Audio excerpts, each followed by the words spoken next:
राम राम। आज हम एनसीईआरटी के सौर विकिरण, ऊष्मा संतुलन एवं तापमान चैप्टर के टेम्परेचर वाले सेक्शन को डिस्कस करेंगे। यहाँ से यूपीएससी 2024 यूपीएससी प्रीलिम्स 2024 में क्वेश्चन बना है और कई बार इससे पहले भी क्वेश्चन बने हैं यहाँ से, तो हम इस पर विस्तृत चर्चा कर लेते हैं। तो सबसे पहले हम जानते हैं भाई टेम्परेचर, तापमान जिसे कहते हैं कि वो होता क्या है। तो वायुमंडल एवं भूपृष्ठ के साथ सूर्यातप की अन्योन्य क्रिया द्वारा जनित ऊष्मा, मतलब इस ऊष्मा को टेम्परेचर के रूप में मापा जाता है। और टेम्परेचर किसी पदार्थ या जगह के गर्म या ठंडा होने का डिग्री में माप है। भाई हम देखते हैं कि कहीं पे जैसे फॉर एग्जांपल कहीं पे ज़्यादा ठंड हुई तो वहाँ का टेम्परेचर, जैसे सर्दियों में फॉर एग्जांपल अपन ध्रुवीय एरिया में देखो वहाँ पे माइनस में रहता है टेम्परेचर, और कहीं कहीं पर टेम्परेचर इतना गर्म हो जाता है कि वहाँ 15 डिग्री टेम्परेचर हो जाता है। तो इस तरीके से ये है। अब इसको फैक्टर्स को, ये ज़्यादा इम्पोर्टेंट है, तापमान के वितरण को नियंत्रित करने वाले कारक। तो यहाँ वन बाय वन डिस्कस करते हैं। सबसे पहले हम डिस्कस करते हैं अक्षांश, जिसे लैटिट्यूड भी कहते हैं ना। तो किसी भी स्थान का तापमान उस स्थान द्वारा प्राप्त सूर्य तप पर निर्भर करता है। भाई कि उस सूर्य मतलब सन की रेज कितनी आ रही है वहाँ पर, है ना। और यह पहले ही बताया जा चुका है कि सूर्य तप की मात्रा में अक्षांश के अनुसार भिन्नता, मतलब डिफरेंट जगह अलग अलग टेम्परेचर होता है। ऑब्वियस है, क्योंकि पृथ्वी का झुकाव भी तो है ना, ऐसा थोड़ी बिल्कुल खड़ी है। पृथ्वी अपने एक्स पे झुकी हुई है, जैसे कि यहाँ पे स्पीकर में दिया हुआ है। तो इसके कारण कहीं पे ज़्यादा, मतलब कहीं पे पूरी साल सूर्य तप मिलता है, कहीं कहीं पर जैसे विषुवत रेखा के आसपास, कहीं कहीं पर 6 महीने मिलता है, कहीं पे नहीं मिलता। जैसे फॉर एग्जांपल इस कंडीशन में इस जगह तो टेम्परेचर सूर्य तप नहीं मिल रहा होगा, यहाँ पे सूर्य तप है। इसी तरीके से मतलब और यहाँ पे पूरी वर्ष ही मतलब टेम्परेचर मिलता रहता है। ये सब चीज़ है। तो अक्षांश देशांतर, ये अक्षांश वाला फैक्टर हो गया है ना, जो ये बात कहना चाह रहे हैं। दूसरा ये है अल्टीट्यूड, जिसे उत्तुंगता भी कहते हैं हिंदी में। तो वायुमंडल पार्थिव विकिरण द्वारा नीचे की परतों में पहले गर्म होता है। एक्चुअली क्या है, जैसे पार्थिव विकिरण होते हैं जो जैसे पृथ्वी से निकलते हैं ना जो विकिरण, फॉर एग्जांपल सूर्य से आने वाले विकिरण को तो हमने सूर्य तप कह दिया है ना, और फिर पृथ्वी से जो विकिरण ऊपर की तरफ निकल रहे हैं तो वो पार्थिव विकिरण कहलाते हैं। तो अब इसमें क्या बात की गई है, वायुमंडल पार्थिव विकिरण द्वारा नीचे की परतों में पहले गर्म होती है। अब ओबियस है, नीचे से ऊपर की तरफ जैसे ऊष्मा जाएगी तो नीचे की परत को ज़्यादा वो पहले गर्म करेगी। यही कारण है कि समुद्र तल के पास के स्थान पर तापमान अधिक और ऊंचे भाग में स्थित तापमान मतलब वहाँ पर टेम्परेचर कम होता है। ठीक है। और यहाँ पर एक अन्य कंसेप्ट भी आता है कि तापमान सामान्यतः तुंगता बढ़ने के साथ मतलब जैसे जैसे हाइट इंक्रीज होती जाती है टेम्परेचर डिक्रीज होता जाता है। तो ये वाला एक कंसेप्ट है, इंपॉर्टेंट कंसेप्ट। इसे क्या कहते हैं, मतलब सामान्य नॉर्मल लैप्स रेट, सामान्य ह्रास दर। तो ये क्या होती है, 1000 मीटर की ऊंचाई पर 6.5 डिग्री टेम्परेचर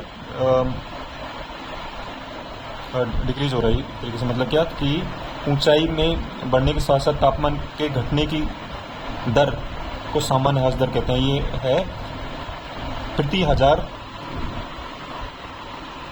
हजार मीटर की ऊंचाई पर 6.5 डिग्री टेम्परेचर डिक्रीज हो जाता है।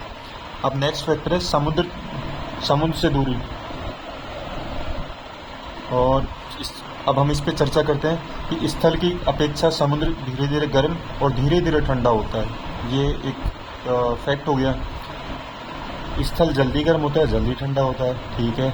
समुद्र के निकट स्थित क्षेत्रों पर समुद्र एवं इसलिए समीर का सामान्य प्रभाव पड़ता है और तापमान सम रहता है। जैसे हम कोस्टल एरियाज में रहते हैं कि वहाँ पे न तो सर्दियों में न तो ठंड पड़ती है, जिन्हें गर्मी हो जाता है, गर्मी पड़ती है, तो ऑब्वियस चीज़ है। तो यही बात उसमें यहाँ पे लिखी गई है कि वहाँ पर समुद्र के निकट इस क्षेत्रों पर इसलिए समुद्र का सामान्य प्रभाव पड़ता है और तापमान सम रहता है। अब हम नेक्स्ट पे चर्चा करते हैं वायु संहति और महासागरीय धाराएं। अब ये है कि स्थलीय समुद्री संयोजन की तरह वायु संहिता भी तापमान को अफेक्टेड करती है। जो गर्म वायु संहिताएं रहती हैं, वार्म एयर मासेस। अब भाई नाम में ये जो गर्म हवा है, तो अपन जहाँ पे भी जाएंगी वहाँ के एरिया को गर्म कर देंगी। और जैसे कोस्ट वायु संहिताएं से प्रभावित होने वाले स्थलों पर तापमान अधिक होगा, ऑब्वियस है। और कोल्ड एयर मासेस से प्रभावित अफेक्टेड एरियाज का टेम्परेचर डिक्रीज हो जाएगा, है ना। ये तो ऑब्वियस बात है। इसी प्रकार ठंडी महासागरीय धारा के प्रभाव के अंतर्गत आने वाले समुद्री तटों की अपेक्षा गर्म महासागरीय धारा के प्रभाव में आने वाले तटों को टेम्परेचर अधिक होगा। तो एक फैक्ट हो गया। अब यहाँ से यूपीएससी में क्वेश्चन बना है ना, क्या बना है क्वेश्चन कि जनवरी माह में समतापी रेखा मानचित्रों जैसे आइसोथर्मल मैप से प्राप्त कौन सा निष्कर्ष सही है, कौन सा जनवरी माह की पूछ रहा है ना। अब हम पहले तो देख लेते हैं जनवरी माह का ये है ना मैप। तो क्या है यहाँ पे, जैसे इक्वेटोरियल रीजन है, यहाँ पर तो इतना कोई चेंजेस आ नहीं रहा। लेकिन जैसे जैसे हम फिर यहाँ पे नॉर्दर्न हेमिस्फीयर में इधर चलेंगे तो यहाँ पे क्या काफ़ी वो आ रहा है, विचलन आ रहा है ना। तो अब इसका क्या रीजन्स है, तो ये फिगर में पूछा है ना कि समताप रेखाएं महासागर के ऊपर उत्तर की ओर और महाद्वीप के ऊपर दक्षिण की ओर विचलित हो जाती हैं।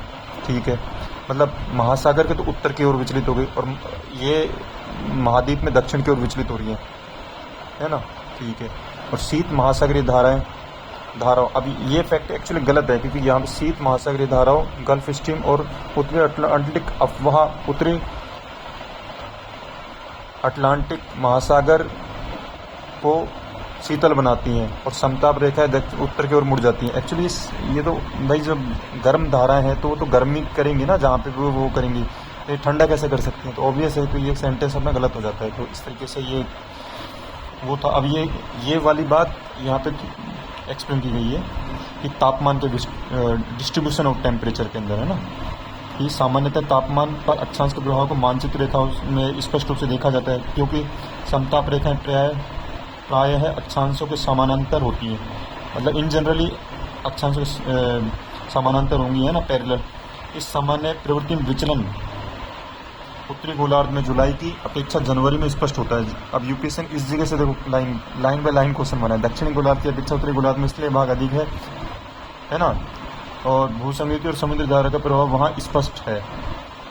ठीक है, पहले कहाँ पे, उत्तरी गोलार्ध में। तो जनवरी में समताप रेखाएं महासागर के उत्तर और महाद्वीपों पर दक्षिण की ओर विचलित हो जाती हैं। इसे उत्तरी अटलांटिक महासागर पर देखा जा सकता है। गर्म महासागरीय धाराएं जैसे गल्फ स्ट्रीम और उत्तरी अटलांटिक महासागरीय ड्रिफ्ट की उपस्थिति से उत्तरी अटलांटिक महासागर अधिक गर्म हो जाता है और समताप रेखाएं उत्तर की ओर मुड़ जाती हैं और सतह के ऊपर तापमान तेजी से तो है ना। और जैसे हम सतह की तरफ जाते हैं, सतह के ऊपर तापमान में जैसे अंदर की तरफ जाएंगे तो टेम्परेचर में तेज़ी से कमी होती जाएगी, क्योंकि भाई वहाँ पे कौन सी धारा का प्रभाव थोड़ी रहेगा। भाई सागर पे तो प्रभावित कर दिया, कोस्टल एरियाज मतलब उस एरियाज को प्रभावित कर दिया। तो जैसे जैसे अंदर की तरफ जाएंगे तो वहाँ पे टेम्परेचर में मतलब तापमान तेज़ी से कम होता जाएगा और समताप रेखा यूरोप में दक्षिण की ओर मुड़ जाती है। तो ये है फिगर। तो ये यूपीएससी में क्वेश्चन बना है 2024 में IAS प्रीलिम्स 2024 में। तो ये सब है, यहाँ से क्वेश्चन बना है फिगर मैप और इससे थ्योरी से। तो इस तरीके से क्वेश्चन बनते हैं। अब यहाँ पर दक्षिणी गोलार्ध की बात कर लेते हैं। दक्षिणी गोलार्ध में तापमान पर महासागर का स्पष्ट प्रभाव देखा जाता है। यहाँ समताप रेखा लगभग अक्षांशों के पैरेलल चलती हैं। तो ऑब्वियस है, यहाँ पैरेलल चल रही है अक्षांशों के, समताप रेखा लगभग। तो बस यही है, क्योंकि वहाँ है ना। और जुलाई में क्या होता है, अभी जुलाई का मैप ये आ गया। तो जुलाई में समताप रेखाएं प्राय अक्षांशों के समानांतर चलती हैं। ठीक है, और अब हम इसकी बात करते हैं फिगर 9.5। तो उसमें क्या होता है, सर्वाधिक तापांतर मतलब अंतर ताप में, टेम्परेचर में डिफरेंस यूरेशिया और यूरेशिया महाद्वीप के उत्तरी पूर्वी क्षेत्र में पाया जाता है। ठीक है, जैसे कि हम इस फिगर में स्पष्ट देख सकते हैं। ठीक है, और इसका कारण क्या है, यूरेशियन वाले एरिया में कि वहाँ पे महाद्वीपीयता है, कि वहाँ कॉन्टिनेंट है, तो इस वजह से वहाँ पे मतलब तापांतर बहुत पाया जाता है ना। और सबसे कम 3 डिग्री से कम तापांतर 20 डिग्री दक्षिणी और 15 डिग्री उत्तरी अक्षांशों के बीच पाया जाता है, जैसे हम नक्शे में देख सकते हैं। अब यहाँ से भी एक इम्पोर्टेंट यूपीएससी प्रीलिम्स शायद क्वेश्चन पूछा गया, हाँ बिल्कुल पूछा गया, ये वाला है ना, तो उस पर चर्चा करते हैं कि सामान्यतः तापमान ऊंचाई के साथ साथ बढ़ता है, लेकिन क्या होता है, मतलब जैसे सामान्यतः वो पढ़ी है ना पीछे सामान्य ह्रास दर, कि भाई ऊंचाई पे बढ़ने के साथ साथ टेम्परेचर बढ़ता है, लेकिन यहाँ पे क्या होता है, तापमान ऊंचाई के साथ साथ मतलब उसकी डिफरेंस विपरीत स्थिति उत्पन्न हो जाती है, कि मतलब वहाँ पे तापमान घटने के बजाय बढ़ जाता है। इसे तापमान का व्युत्क्रमण कहते हैं। अक्सर व्युत्क्रमण बहुत थोड़े समय के लिए ही होता है, यह काफ़ी सामान्य घटना है। सर्दियों की मेघ विहीन लंबी रात और शीत वायु व्युत्क्रमण के लिए आदर्श दशाएं हैं। अब क्या रीजन है, दिन में प्राय ऊष्मा रात के समय विकिरित कर दी जाती है, मतलब अर्थ का एक प्रॉपर्टी कि दिन में तो ऊष्मा सूरज से लेती है, फिर वो विकिरित मतलब यहाँ की फिर अर्थ है ना, अपने फिर ये ऊष्मा को रिफ्लेक्ट कर देता है, मतलब विकिरित कर देती है ना, रेडिएट कर देती है, और सुबह तक भूपृष्ठ अपने ऊपर की हवा से अधिक ठंडी हो जाती है। और ध्रुवीय क्षेत्रों में वर्ष भर ताप मतलब ये नॉर्मल घटना है। अब भूपृष्ठीय व्युत्क्रमण वायुमंडल के निचले स्तर में स्थिरता को बढ़ाता है। धुआं और धूलकण व्युत्क्रमण स्तर के नीचे एकत्रित होकर चारों ओर फैल जाते हैं, जिससे वायुमंडल का निम्न स्तर भर जाता है। इससे सर्दियों में सुबह के समय घने कोहरे की रचना होती है ना। अब सूर्य के ऊपर चढ़ने और पृथ्वी के गर्म होने के साथ साथ ये वाला प्रभाव खत्म हो जाता है। दूसरा क्या है, पहाड़ी और पर्वतीय क्षेत्रों में क्या होता है, वायु उपमा के कारण ये स्थिति उत्पन्न हो जाती है, वायु के मतलब व्युत्क्रमण वाली स्थिति उत्पन्न हो जाती है। पहाड़ियों तथा पर्वतों का मतलब रात में ठंडी वायु हवा गुरुत्वाकर्षण के बल के प्रभाव से मतलब भारी हो जाती है, और घनियों के कारण लगभग सतह मतलब जल की तरह कार्य करती है ना, और ढाल के साथ ऊपर से नीचे उतरती है। कैसी वायु, ठंडी वायु। यह घाटी की तली में गर्म हवा के नीचे एकत्रित हो जाती है ना, इसे वायु कब्जा कहते हैं। यह पौधों मतलब पाले से रक्षा भी करती है ना।